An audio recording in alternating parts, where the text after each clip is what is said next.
Social media پر قرآن مجید کے حوالے سے ایک ویڈیو وائرل ہو رہا ہے۔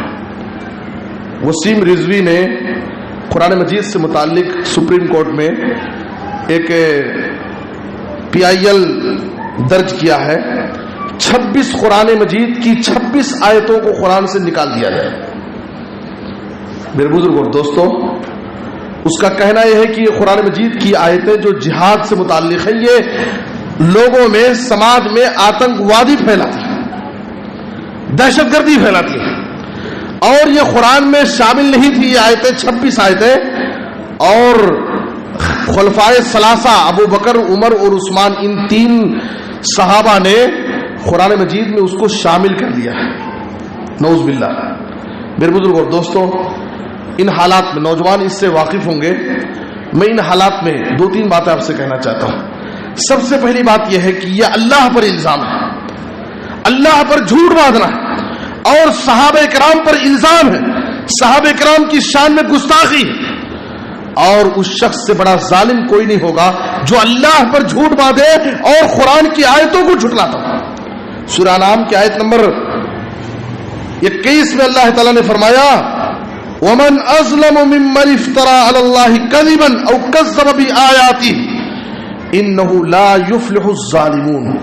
اللہ نے کہا اس شخص سے بڑا ظالم کون ہوگا جو اللہ کی آیتوں کو جھٹلاتا ہے، اللہ پر جھوٹ باندھتا ہے۔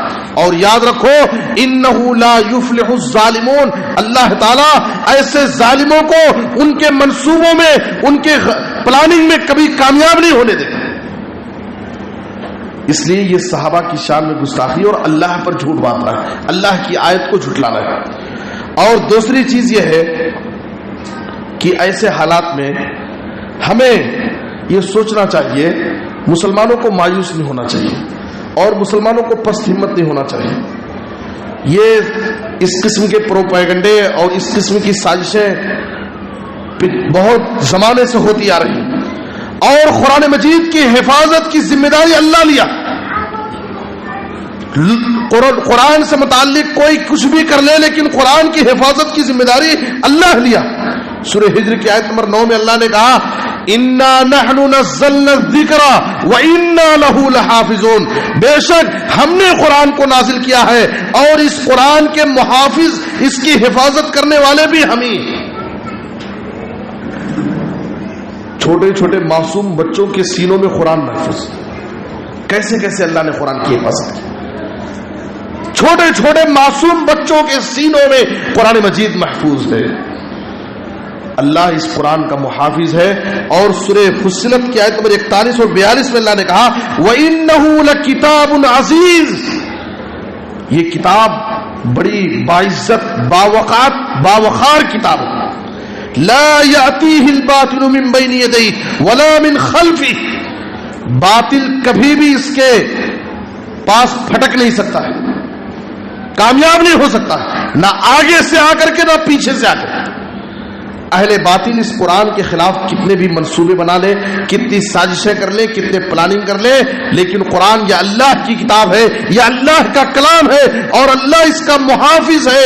اس لیے اہل باطل قرآن سے متعلق کبھی بھی کامیاب نہیں ہو پائے گا، یہ اللہ کا وعدہ ہے۔